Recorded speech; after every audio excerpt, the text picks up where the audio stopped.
Não, e tem um negócio interessante que é o sistema, né? Aonde tu está inserido, um Congresso Nacional que hoje vive de PIX, não vive de ideias, não vive. O partido não existe mais. Hoje é um monte de pessoa num partido, não tem mais filosofia partidária. Eu defendo esquerda, direita, não tem problema de defender. Acho que a gente tem que conviver com dois lá. Mas o negócio é PIX. PIX, tem que ter emenda parlamentar para mim votar. Perdeu-se o cerne. E o cerne é que comanda o país, infelizmente, o Congresso Nacional, né? Exato. Eu concordo com o senhor que esse é o maior problema do Brasil. O centrão, que é esse tipo de política amorfa, sem forma, que não tem lado, ou seja, esse monte de partido, eu vou dar os nomes aqui, União Brasil, PP, Republicanos, MDB, PSD, eles estavam no governo do Bolsonaro, agora estão no governo do Lula na maior tranquilidade. Eles são situação e oposição ao mesmo tempo, porque a única coisa que interessa é a verba, é a grana. É. Essa gente é o verdadeiro câncer. Aí o nosso ouvinte pode falar, não, o verdadeiro câncer é a esquerda. Assim, a esquerda é um problema, é o meu adversário natural. Mas Sim. numa democracia no mundo inteiro, existe a esquerda, existe o campo da direita. É. Existe. Eu, E você vai ter, vamos dizer, nuances entre cada um, mais à esquerda aqui, uma centro-esquerda, uma centro-direita, uma extrema-esquerda, uma extrema-direita, normal, é da vida. Agora, centrão, que é um político que não tem posição, isso só tem no Brasil. Isso é uma criação brasileira, isso é uma jabuticaba. é. E essa jabuticaba tem que acabar. Esta é a maior anomalia da nossa política. É isso que faz com que o Brasil seja muito, muito atrasado. Porque ninguém consegue governar, ninguém consegue andar com nenhuma agenda. A agenda que anda é sempre uma agenda de roubalheira e corrupção. E é por isso que o Brasil está quebrado. E esses são os nossos maiores inimigos. Só que, assim, eu vou te falar, assim, eu estou muito animado com a minha pré-candidatura, eu estou muito animado com os números, eu estou muito animado com a ideia de que nós podemos bater o Flávio Bolsonaro no primeiro turno e ir para o segundo turno derrotar o Lula. Agora, o brasileiro, tá? E eu tô aqui, assim, para arrumar briga com o eleitor também. O brasileiro, ele gosta de se apaixonar por ladrão. É muito difícil, é muito difícil. A gente tá falando aqui de um povo que insiste em errar. A insistência no erro é um negócio que não se altera. Então, é difícil. Nós vamos ter que lutar muito. Houve uma pesquisa semana passada, não sei se foi da Veja, perguntando se conhecia algum nome de senador ou deputado, e a população não sabe, mas sabe o nome dos influencers, Deolane, por exemplo, sabe o número dos caras do Big Brother, mas não sabe o nome do deputado ou do senador. Realmente o desconhecimento, eu acho que a palavra certa não é isso, desconhecimento é desinteresse pela política, acaba a gente buscando outras alternativas, não sei, cortinas de fumaça, para acontecer isso. Mas o Renan Santos percebeu que poderia ter uma brecha dentro desse viés. Eu estou te falando assim porque o motivo da minha iniciar essa entrevista contigo foi de um jovem de 19 anos que disse, tio Fábio, ele me chama, eu precisava, eu queria que tu conhecesse o Renan Santos, porque é um cara que eu estou vendo nas redes sociais. Aí nós começamos falando um pouquinho de política, eu nem sabia que ele tinha interesse na política. E eu percebi que nós temos uma lacuna aí, gigante, entre um eleitorado que está iniciando na sua primeira votação, até os 25, 28 anos, que eles têm uma lacuna de descobrir quem é o melhor candidato para ele. E nisso tu entrou num foco, tentar trabalhar nesse assunto. Como é que está sendo por que tu decidiste ser candidato? Porque aí tu passa de ser de um movimento que andava em paralelo ao processo político para ser o centro como candidato a presidente da República por um partido novo, sem representação no Congresso Nacional. Como é que o Renan Santos identificou que isso era uma brecha e como vocês estão fazendo para que você, o seu discurso, a sua meta de trabalho seja divulgada isso para esse público? Eu falo jovens, mulheres e crianças que querem daqui a pouco descobrir que a política tem coisa boa. Eu não pensei pela brecha, eu apenas sou uma pessoa muito ambiciosa. Eu sou o mais ambicioso de todos os candidatos ou pré-candidatos. Simplesmente porque eu acho que o meu projeto é melhor do que o deles. Eu estudei, não apenas eu, mas o meu grupo, nós estudamos muito mais do que eles. Nós publicamos 6 livros de propostas, que é o livro amarelo. Vou publicar agora um compilado deles para a eleição, que será meu plano de governo, que é de longe o mais complexo, que trata do maior número de assuntos. Eu abordo todos os assuntos do Brasil sem medo de ser feliz, no sentido de que eu vou no Nordeste, eu vou falar dos problemas do Nordeste para os nordestinos, sabendo que eu vou desagradar muita gente, mas não tô ligando. Também vou aí no Sul, vou falar de como boa parte do eleitor mais velho sulista é apaixonado pelo Bolsonaro e como o Bolsonaro só usou eles durante as eleições. E se eles ficarem bravos, paciência, é da vida. Ou seja, ao ser brutalmente honesto, com um eleitor e apresentar respostas para os problemas, as pessoas me levam mais a sério. E é isso que aconteceu. As pessoas que me conhecem tendem a me levar mais a sério do que as pessoas que conhecem profundamente um Flávio Bolsonaro ou mesmo o Lula. Sim. E entre os mais jovens, em que as pessoas estão formando agora a sua decisão e não estão apaixonadas por essas gangues políticas que estão presentes aí, isso é muito inspirador. As pessoas falam, poxa, há alguém que está querendo fazer um jogo completamente diferente, alguém que não tem escândalo de corrupção nas costas, alguém que fala dos meus problemas de maneira clara. Então eu Sim. abordo os problemas econômicos, sociais, políticos de uma maneira muito sincera, e acho que isso faz diferença. Pois para te fazer entrevista, eu olhando teus vídeos, tá? Depois eu quero entrar nas questões do Rio Grande do Sul, tá? Mas Claro. assim, você foi no Belém do Pará e falou mal das áreas de esgoto, de corvos, de que estavam lá na área onde foi a COP. Quem E dera fosse um corvo. um urubu, né? Era urubu. E houve uma menção de vereadores de lá dizendo que você não é bem-vindo. Tu disse que falar a verdade é uma coisa que choca e te expõe positivamente como negativa, é isso? Minha cabeça é, eu não ligo pro que falem de mim. Eu não dou absolutamente a mínima. Eu acho que a opinião de um vereador de Belém do Pará e nada para mim é a mesma coisa. Simplesmente porque um vereador que aceita que as pessoas vivam naquele lixão, que é a favela dos Jurunas que eu visitei, é apenas um canalha, aquilo é um vagabundo. Então, são basicamente parasitas que estão vivendo da pobreza das pessoas. E aí eu fui e mostrei a realidade local, e que é muito engraçado isso, porque eu fui nessa favela, eu falei, aquilo parece um campo de guerra. E na verdade eu estava errado, né? Um campo de guerra é mais limpo do que aquilo. Né? Tinha mais cadáver lá, tanto que tinha só urubu do que num campo de guerra. E no dia seguinte, isso é muito engraçado, a prefeitura mandou um monte de retroescavadeira para limpar o lugar. Ou seja, eles desgostam da minha crítica, mas eles vão logo correndo para limpar a besteira que eu demonstrei, né? Vamos falar então do Brasil. Fala do custo da máquina Brasil. É uma coisa que tu teve aqui em Bento Gonçalves, tu visitou vinícolas, visitou empresas ligadas tu falou com o Giovanni, que é um influencer na área do tabaco. Nós estamos aí com o acordo do Mercosul com a União Europeia, que tu sabe que vai atingir de cara e bem em cima do questão do vinho do que nós estamos trabalhando aqui no Rio Grande do Sul. O tamanho da máquina Brasil que está hoje e o que o Renan Santos quer para o Brasil futuro. Vamos lá. Os brasileiros, e aqui eu vou novamente, né, o eleitor que está nos ouvindo, eu vou desafiar o eleitor. O eleitor quer pagar menos impostos. O eleitor quer competitividade para que os produtos brasileiros consigam competir com produtos gringos. Sim. Vocês querem isso? Vocês querem ganhar bem? Querem tirar uma grana boa de salário, quer abrir uma empresa, quer ver a empresa funcionar? Então você concorda que precisa cortar gasto. Então eu vou cortar. Vou cortar privilégios do alto funcionalismo. Isso aí vai me dar 50 bi. Se os estados colaborarem, eles podem também arrumar, a gente pode aumentar essa conta num número legal. Tá, vocês também querem que eu corte alguns subsídios de grandes empresas? Vou cortar. Vou cortar lá no topo, tá? O problema é que isso não vai resolver. Isso é uma parte da solução, mas não é o total. Eu vou precisar, na hora de fazer os reajustes da aposentadoria, que acontece anualmente através de um gatilho em que toda vez que aumenta o salário mínimo, aumenta a aposentadoria, e o único lugar no mundo que faz isso é o Brasil, nós inventamos essa jabuticaba, eu vou precisar que não seja mais assim, que as aposentadorias sejam reajustadas de acordo com a inflação. Aí talvez você, eleitor, não vai concordar. Entendeu? Vai falar, mas eu não quero, mas entenda, só o Brasil faz isso. Os concorrentes do Brasil, eles conseguem cobrar impostos menores sobre seus produtos, serem mais competitivos, também porque eles não inventam essas besteiras.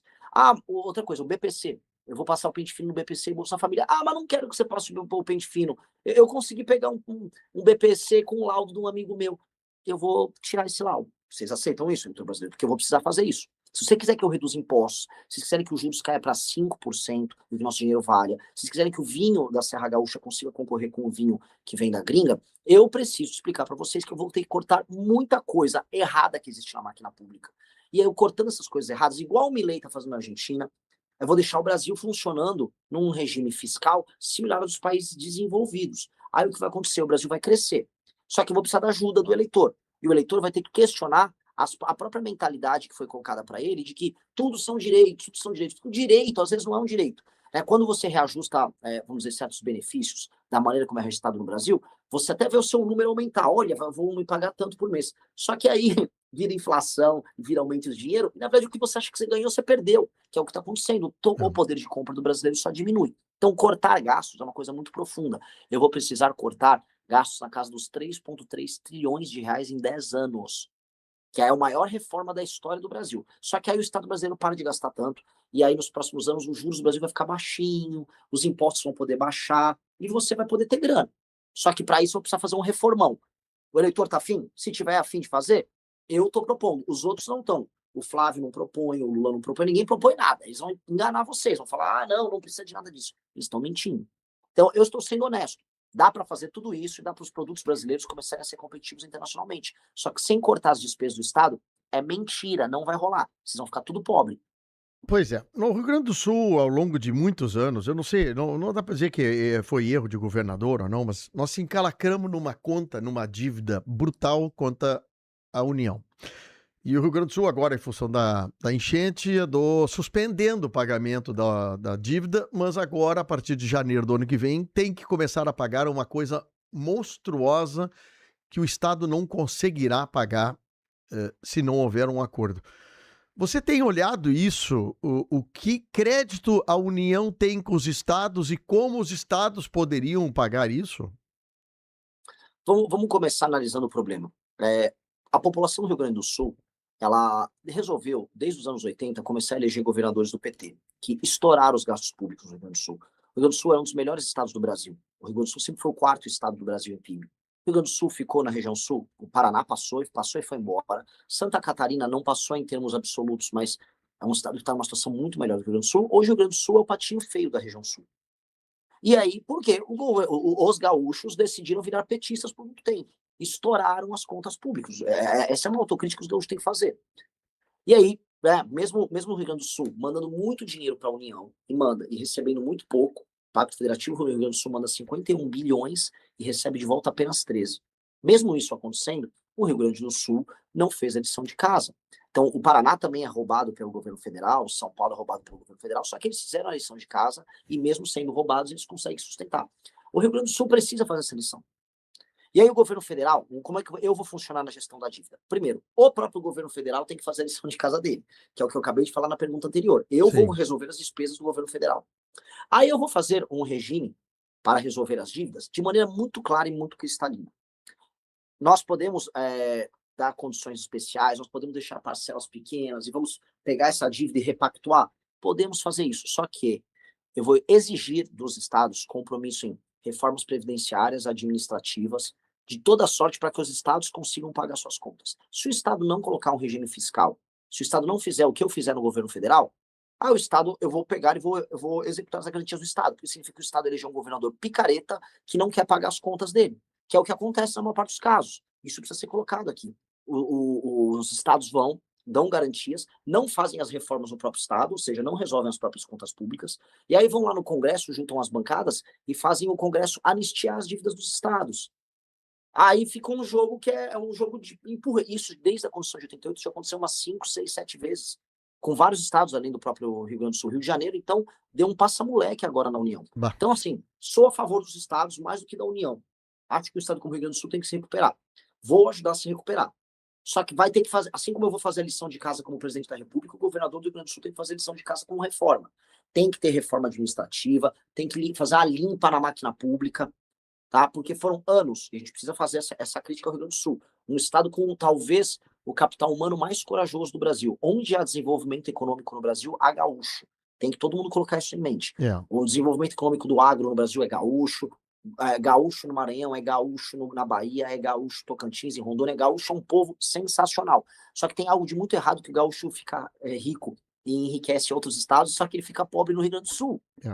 É uma pena, é uma pena. Agora nós estamos com a BR-116 aqui que liga Porto Alegre ao Porto de Rio Grande, que é o único porto que nós temos aqui, com obras hoje paralisadas por falta de dinheiro, e nós estamos aí com as obras aí sendo definhadas cada dia que passa. Renan, uma coisa que tu trabalha também no teu pensamento é a questão da legislação penal, tu fala sobre facções e tu faz um discurso de que o Brasil ou encara esse assunto de frente ou o Brasil não muda. Fala um pouco sobre isso.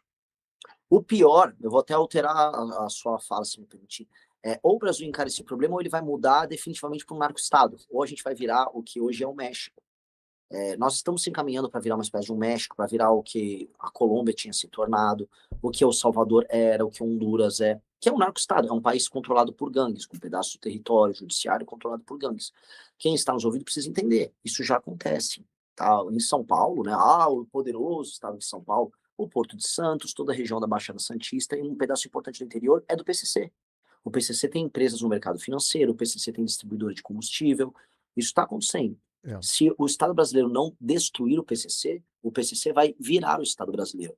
Isso também acontece com o Comando Vermelho, que toma pedaços de cidades. A gente tem também aí no Rio Grande do Sul, se eu for para Porto Alegre, lá na Restinga, você tem Sim. a facção Bala na cara é um. Bala na cara, V7, os anti-bala, os manos. Aí vocês têm facção para dar e vender.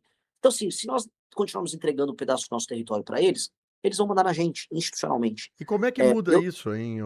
Como é que muda? Nós temos uma legislação fraquinha e um Congresso também já parte comprometida com isso, não?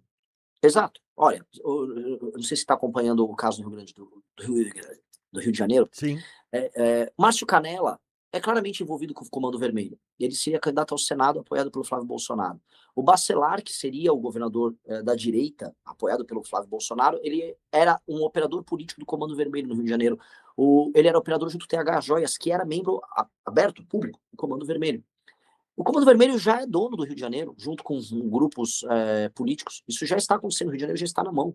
Né? E junto com a turma de direita do Flávio Bolsonaro, né? A direita estava com eles. E se você olhar para o PT, com a turma da esquerda, a turma do André Siciliano, é a mesma turma, andava também com o Comando Vermelho ali no Rio. Então, as coisas avançaram para um nível quase não aceitável. O que você vai precisar?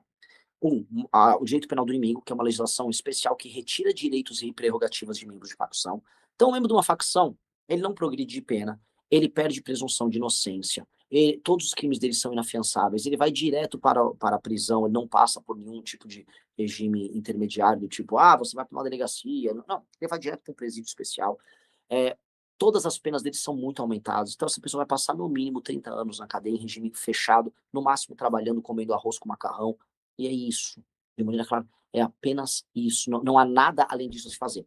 Há também o trabalho de recuperação dos territórios, ou seja, o governo federal vai ter que colocar certos territórios em estado de defesa, e aí nesse estado de defesa a polícia e as forças armadas, sob o comando do presidente da república e do governador, se o governador quiser cooperar, nós vamos passar a rapa neles. Ou seja, se eles se entregarem, serão presos. Quem não quiser se entregar, ele vai se encontrar diante do nosso Salvador aí no juízo final, e vamos ver como é que ele vai se comportar diante dele. Sim.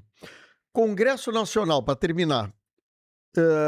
Tu sabe que o sistema hoje é montado por uma coisa que sem forma, não tem forma, que ela age de acordo com os interesses. Como é que um presidente da República, caso tu eleito for, para conviver, para não entrar nisso que entrou alguns presidentes, achando que pode governar sozinho sem o Congresso Nacional, tu não tendo maioria lá dentro do Congresso? Eu vou não incorrer, eu vou manter a lógica daquilo que eu falei no começo, eu vou ser brutalmente sincero. Então, eu, mesmo sendo um outsider, eu não vou incorrer naquele erro de entrar no governo e ficar, eu não vou conversar com ninguém. Sim. Como certamente o Lula começou com esse papo em 2003 e o Bolsonaro começou com esse papo em 2019. Eu vou ser claro. Preciso de vocês para compor. Aqui está a minha lista de exigências. Então, os partidos, vou dar um exemplo. Vamos dar um exemplo. Kassab do PSD. Gosto dele? Olha, eu acho que não. Não gosto do Kassab. Agora, vou ter que governar com esses caras, porque o Brasil vai eleger os deputados do partido dele, porque o brasileiro, como eu já disse no começo, gosta de votar em ladrão. O brasileiro é apaixonado em votar em bandido. O brasileiro é um bandido, vai votar, então vou ter que lidar com isso, porque é decisão dos brasileiros. Eu vou pedir, Kassab, quer fazer parte do meu governo? É muito simples. Está aqui uma resolução que você precisa soltar para o seu partido, apoiando o direito penal do inimigo, apoiando as reformas que nós estamos fazendo no Brasil, apoiando a nossa agenda de competitividade, apoiando todos esses projetos. O seu partido vai soltar uma resolução e os seus deputados federais e senadores vão votar a favor disso, tá? Nós podemos, portanto, compor o governo juntos com isso. E eu vou tornar público. Todas essas reuniões serão públicas diante da imprensa. Olha, imprensa, estou conversando com ele, aqui está o documento, e aí eles podem se falar. E esse documento será público para todos os partidos brasileiros. Não será, com A eu faço isso, com B eu faço aquilo. Por quê? Porque se eu ganhei a eleição, as pessoas votaram nesse projeto, nesse documento que eu estou apresentando para eles. Então, se eles gostam do meu governo, eles não precisam gostar do meu cabelo levemente bagunçado, do meu charme. Não, eles não precisam gostar de nada de mim. Eles precisam gostar do meu projeto. Então, eles vão subscrever, soltar uma resolução e eu vou convidá-los a ingressar no governo para participar e administrar o Brasil. Sim. Ponto. Eu vou conversar com todo mundo. Bom, ô Renan, só para dar o final aqui, segundo turno nas eleições, como tu vê que, caso tu seja o primeiro ou o segundo mais votado, quem vem votar, quem vem fazer apoio para ti? E caso tu não esteja no segundo turno, quem o Renan e a equipe apoiariam no segundo turno? Eu não trabalho, e eu peço desculpas por frustrar a resposta, eu não trabalho com uma hipótese de derrota. Eu vim até Certo? aqui lutando muito e eu não posso trazer para os eleitores: "Ah, olha, se eu perder, eu vou fazer isso, eu vou fazer aquilo". Eu Sim, vou só trabalhar com a hipótese da vitória. E nesse sentido, todos que quiserem me apoiar e se subscrever o documento do nosso projeto, vou receber de maneira educada, não sendo ladrão, não estando no caso no Banco Master, no escândalo do INSS, não sendo ladrão, não sendo envolvido no crime organizado, todos são muito bem-vindos. sim, Por quê? Porque a eleição é sempre uma repactuação. Toda vez que as pessoas votam, elas propõem um pacto. Então o eleitor vai propor um pacto, ele vai votar em mim e vai votar em pessoas de outros partidos. É isso que o eleitor quis? Então, tirando o bandido, tirando gente que não acredita no que a gente fala, eu vou conversar com absolutamente todo mundo, serei absolutamente educado, sim, convidativo, porque eu imagino que essas pessoas queiram construir um Brasil melhor. entendi. Se elas quiserem, serão bem-vindas a me apoiar já para o segundo turno e depois no meu governo. Muito bem, esse é o Renan Santos, pré-candidato à presidência da República, junto com o Haroldo Medina, que é o gaúcho, Sim, pelo Partido Missão. Foi bom a gente conversar nesse primeiro momento, quem sabe a gente oportuniza em outro momento, Renan, de estreitar alguma coisa a mais para falar sobre produtos e processos aqui do estado do Rio Grande do Sul, que eu acho que é importante também para nós conhecer um pouquinho mais o que tu sabe, o que tu pode propor para o Rio Grande do Sul também, viu?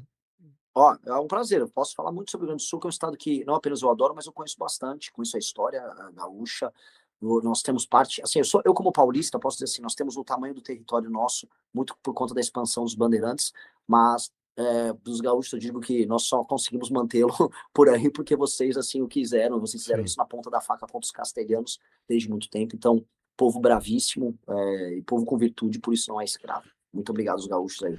Obrigado, Renan. Um abraço, bom trabalho. Parabéns aí pelo teu botar o peito na água aí. Tá em terceiro lugar já nas pesquisas aí, tá em vários lugares aí, vários estados, né? Tá indo bem a pesquisa, né? Ah, tá, quem trabalha vê o resultado. Eu estou trabalhando mais do que os outros e pretendo trabalhar ainda mais. Show de bola. Obrigado, viu? Bom trabalho.